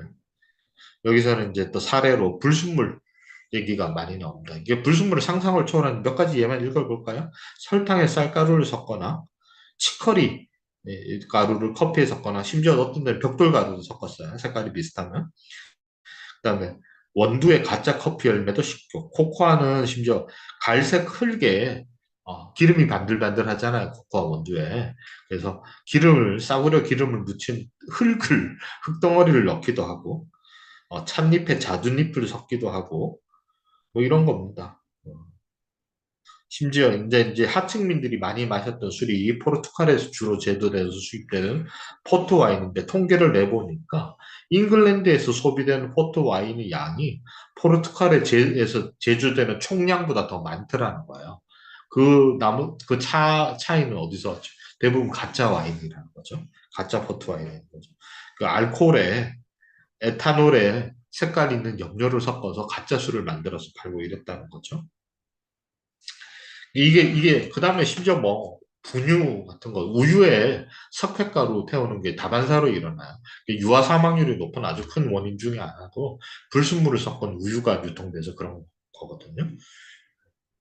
근데 이런 모든 일들, 이런 식의 해로운 결과를 가장 많이 뒤집어 쓰는 것도 역시 노동자들인 거죠. 이 정도만 얘기해도 음식이 개인의 취향의 문제, 개인의 선택의 문제가 아니라는 걸 쉽게 알 수 있죠. 그러면서 또 아주 중요한 얘기, 그렇지만 여전히 제가 보기에는 여전히 노동자들 스스로나 노동운동 진영에서도 중요하게 다루지 않는 문제가 하나가 제기가 되는데요. 평소에 좋은 음식을 먹는 부자들은 예민한 미각으로 불순물을 더 쉽사리 감지한다. 못 태우면 금지 안다는 거예요. 그러나 한두 푼이 중요한 가난한 노동자들, 적은 돈으로 많은 물건을 사야 하고 상품의 질을 꼼꼼히 따져가며 구입할 여력이 없고 어쨌거나 그 다음에 중요한 얘기예요. 미각을 발달시킬 기회가 전혀 없었으므로 위에 상류층처럼 그렇게 할 수도 없는 노동자들에게는 불순물을 섞은 해로운 식료품만이 떨어진다. 싸구려 불순물이 섞여 있어도 그렇지 않은 걸 먹어본 적이 없으니까 모른다는 거예요. 노동자에게. 이때는 불순물이지만 똑같은 것이 오늘날도 마찬가지예요. 식품 첨가물이잖아요. MSG를 비롯한 MSG는 그래도 유효성이 뚜렷하지 않은데 그거보다 훨씬 해로운 각종의 식품 첨가물들이 지금 공장제 식품들에 쏟아져 들어가고 있잖아요. 왜 그렇죠? 값싼 음식을 공급해야 노동자들이 값싼 임금을 유지할 수 있죠. 그래서 저소득층을 대상으로 한 한국뿐만 아니라 전 세계적으로 동시에 저소득층을 대상으로 한 대규모 정크푸드 산업이 아주 크게 신장되고 있습니다. 그전에는 영세업자들이 이제 질 낮은 음식은 주로 영세업자들이 소규모로 제조해서 유통시키는 게 일반적이었는데 신자유주의의 확산 이후로 일반적으로 나타난 아주 큰 그 음식 관련한 그 경제적 현상 중에 하나는 이 싸구려 음식을 파는 산업들이 급성장해서 대규모화됐다는 겁니다. 그래서 값싼 재료에 인간이 못 먹을 것까지는 아니더라도 먹어서 좋을 것도 하나도 없고 또 심지어 그 질 낮은 식자재의 맛을 가리기 위한 목적. 사실 오늘날 식품 첨가물을 넣는 제일 큰 목적은 아주 값싼 식자재는 도저히 먹을 수가 없기 때문에 거기에다가 인공의 맛을 내는 여러 가지 식품 첨가물을 넣어서 부드럽기나 맛이나 이런 것들, 특히 이제 중독이 잘 되는 단맛 위주의 그 식품 생산물들을 만들어내는 산업이 아주 대규모로 급성장하고 있죠. 그걸 제일 잘 보여주는 게 백종원 아닙니까? 백종원이야말로 오늘날 시대 정신이죠. 빈부격차가 심해지고 가난한 사람들이 숫자가 늘어나고 가난한 사람들은 맛있는 것을 구별할 능력도 퇴화하고 그걸 안다 하더라도 사 먹을 돈도 없는 사람들에게 이걸 맛있다고 생각하고 맛있다고 착각하면서 먹게끔 대중 매체를 통해서 세뇌시키는 역할도 직접 하고 그걸 직접 제조도 하고 프랜차이즈로 확산시키고 이렇게 하면서 이제 IPO를 앞두고 있죠. 뭐 4천억 예상한다 그러는데 금융시장에서 그걸 통해서 실제로 영업이익보다 훨씬 많은 금융적 이익을 또 추구하고 이런 게 오늘날의 경제적 현상 중에 아주 두드러진 현상이 된 거죠. 또 이것도 역시 우리가 먹는 음식이 결코 개인의 입맛으로 선택되는 것이 아니라 금융 자본까지를 포함하는 자본주의 전체의 작동의 메커니즘에서 자본가들에 의해서 만들어진 큰 틀이 심지어 우리 입에 매일 들어가는 음식까지도 좌지우지한다는 거를 잘 보여주고 있잖아요. 그렇죠? 백종원이 설마 가난한 사람들한테 몸에 안 좋은 거 먹이는 거를 인생의 목적으로 삼아서 그런 사업을 하셨겠어요? 그렇지는 않을 거라고 저는 생각해요. 음식이 진심인 것 같아요. 자기도 그런 거 먹는 것 같아요. 근데 어쨌든 백종원이 왜 그 하이엔드 레스토랑을 하지 않고 이런 데에 뛰어드는 돈이 된다고 봤던 거죠. 그리고 더군다나 금융시장이 확산되면서 IPO를 통해서 훨씬 더 많은 자기가 프랜차이즈를 아무리 늘려서 실제로 얻는 영업이익보다 훨씬 더 많은 이익을 얻을 수 있는 수단이 또 열려지니까 당연히 그걸 선택했기 때문에 더 확산되는 거죠. 그리고 CJ가 뭐 약자인지 아시죠? 제일제당 설탕 만들던 회사잖아요. 삼성 계열에서. 어, 이 설탕 얘기는 조금 이따 다시 하겠습니다. 바로 노동자 계급에게 최초로 영국에서 노동자 계급에 최초로 인위적으로 자본가들이 의도해서 보급된 보급형 식재료가 설탕이었어요. 아주 의미심장하죠. 그리고 그런 설탕을 남한에서 만들던 대기업이 매스미디어, 미디어 업체로 뭐 영역을 확장해서 먹는 것과 즐길 거리를 지배하고 있잖아요. 그렇죠? 이 메커니즘은 엥겔스가 이 책을 썼을 때의 그 자본주의 작동 방식과 거의 달라진 게 없다라는 것을 잘 알 수 있습니다.